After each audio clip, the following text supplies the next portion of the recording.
Assalamualaikum warahmatullahi wabarakatuh.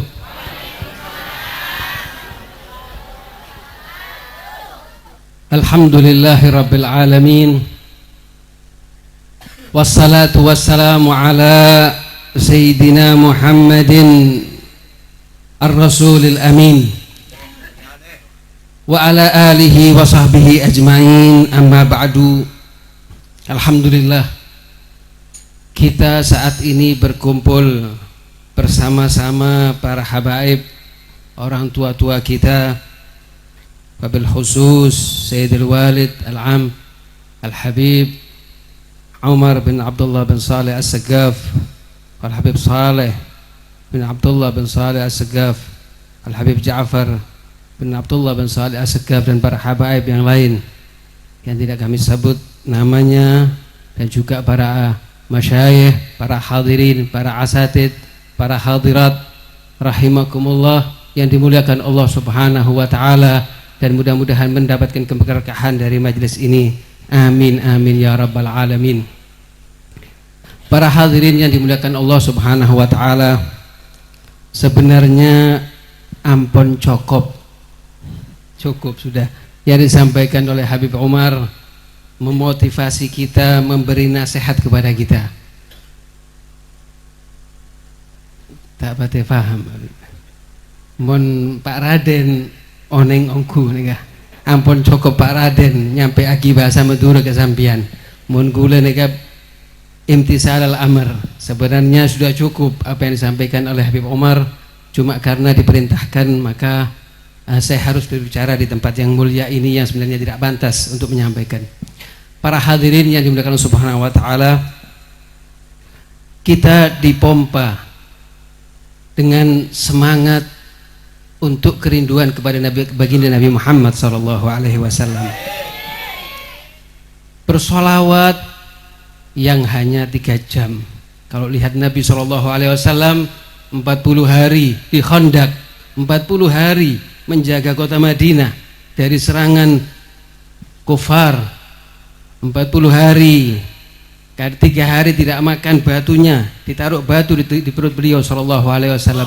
Kita hanya 3 jam duduk bersolawat kepada baginda Rasul sallallahu alaihi wasallam. Mudah-mudahan yang sedikit usaha kita dengan bersolawat kepada beliau sallallahu alaihi wasallam ini, berkat itu mendapat keberkahan dan syafaat bagi Nabi Muhammad sallallahu alaihi wasallam, dan dosa-dosa kita semuanya diampuni oleh Allah Subhanahu wa taala. Solatan tadi itu, solawat itu adalah hubungan. Solatan yattasilu biha ruhul musolli alaihi bih. Solawat yang kita baca merupakan hubungan kita dengan beliau sallallahu alaihi wasallam. Apa tujuan kita duduk di tempat ini? Tujuan kita sebagaimana Habib Ali menyampaikan dalam apa yang telah kita baca tadi itu adalah tasywiqan lisamiin, paling tidak sebagai tasywiq, rasa rindu bagi orang yang mendengarkan. Sampean banyak saya tak maca, tapi sampean ngidengagi apa yang sampaiaki yang dibaca oleh para habaib tadi sebagai rasa rindu kepada beliau sallallahu alaihi wasallam. Tasywiqan lisamiin min khawasil mu'minin. Kalau Anda rindu, berarti Anda termasuk orang-orang yang khusus, yang dikhususkan oleh Allah Subhanahu wa taala. Dan yang kedua, wa tarwihan lil muta'alliqina bihadzan nuril mubin. Bagi orang-orang yang mempunyai ta'alluq kepada beliau sallallahu alaihi wasallam, sholawat itu hiburan. Nyebut beliau ini hiburan, seneng. Hiburan mereka itu menyebut nama beliau sallallahu alaihi wasallam. Allahumma salli wa sallim wa barik, tenang hatinya. Kalau nyebut Nabi sallallahu alaihi wasallam, berzikir kepada Allah Subhanahu wa taala. Ini disampaikan 5 menit cukup. 10 menit ya. Kemudian kita di tempat ini dibacakan maulid Nabi sallallahu alaihi wasallam. Di zamannya Nabi apa ada maulid? Ada. Maulidnya seperti apa? Ya bukan duduk seperti ini. Tapi para sahabat itu kalau pulang ke rumahnya itu cerita Nabi. Cerita agi Nabi nega. Cerita agi ke anaan, ke istrinya. Itu cerita lagi. Nabi itu seperti ini, nak. Nabi itu seperti ini, Nabi ini seperti bercerita tadi memberi nasihat seperti ini. Itu sejarahnya beliau sallallahu alaihi wasallam, tiap harinya dibacakan kepada keluarga mereka. Maka kita di tempat ini kita sampaikan cerita tentang Nabi Muhammad sallallahu alaihi wasallam untuk menggugah rasa rindu kita kepada beliau sallallahu alaihi wasallam. Kita kenalkan beliau sallallahu alaihi wasallam. Kita di sini dalam rangka termasuk untuk mencegah dalam bingkai ukhuwah Islamiyah seperti itu. Kita kumpul di sini ta'awun, saling bertolong menolong terhadap sesama muslim. Maka saya teringat apa yang disampaikan oleh Nabi Muhammad SAW. Sebenarnya lisan saya tidak pantas menyampaikan hadis Nabi SAW.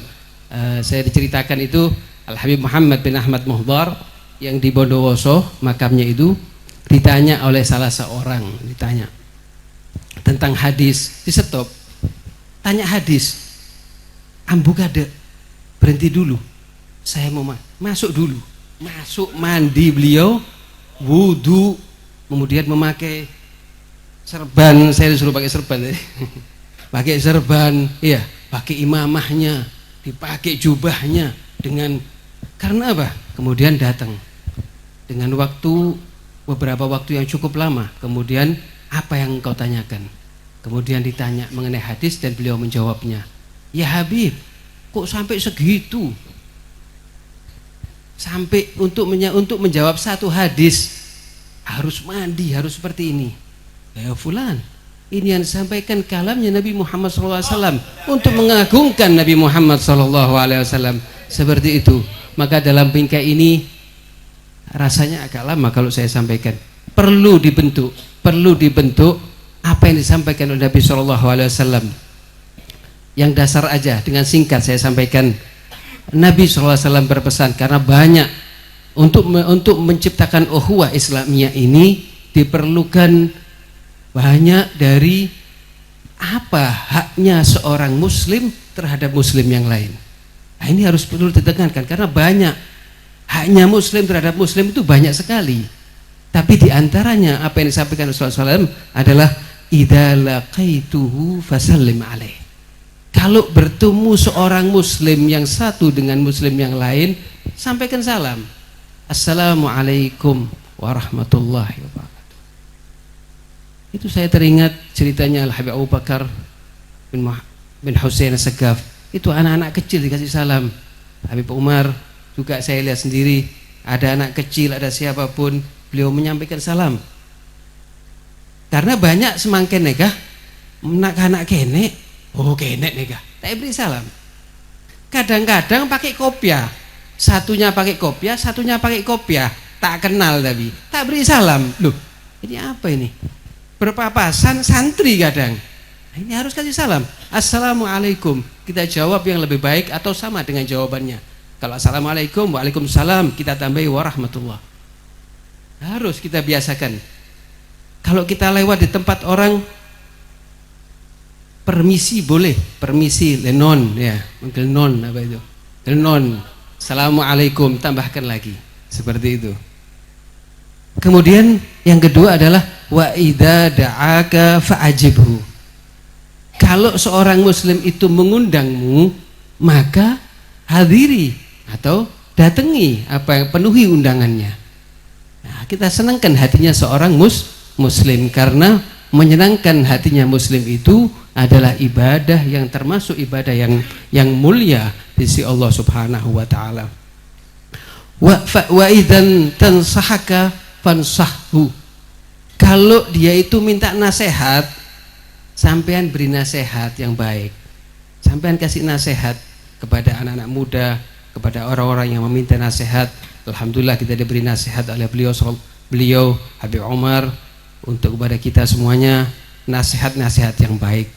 Kemudian wa idza atasa fahamidallah fasammithu. Kalau seseorang itu bersin, wahing, bersin oneng sampean. Wahing, wahing. Bersin. Kemudian dia mengucapkan alhamdulillah, Cek sampai kelopain alhamdulillah neka. Sampai ngucap pagi alhamdulillah. Maka yang mendengarkan itu wajib mendoakannya, yaitu dengan apa? Yarhamukallah. Ini hak-hak muslim. Kemudian wa idza maridha fa'udhu. Kalau ada seorang muslim itu sakit, mari kita menjenguk seorang muslim tersebut. Karena kita banyak melihat, kita banyak ceritakan bagaimana Nabi SAW menjenguk para sahabatnya. Kita lihat orang-orang tua dulu, mereka itu peduli terhadap keluarganya. Apakah ada yang sakit keluarganya? Ditanyakan, seperti itu. Kepedulian mereka luar biasa. Kadang-kadang ada keluarganya itu kalau sekarang kalau ndak dengar berita ndak nyamperi. Kalau orang dulu ndak pakai nunggu dengar, tanya biasanya.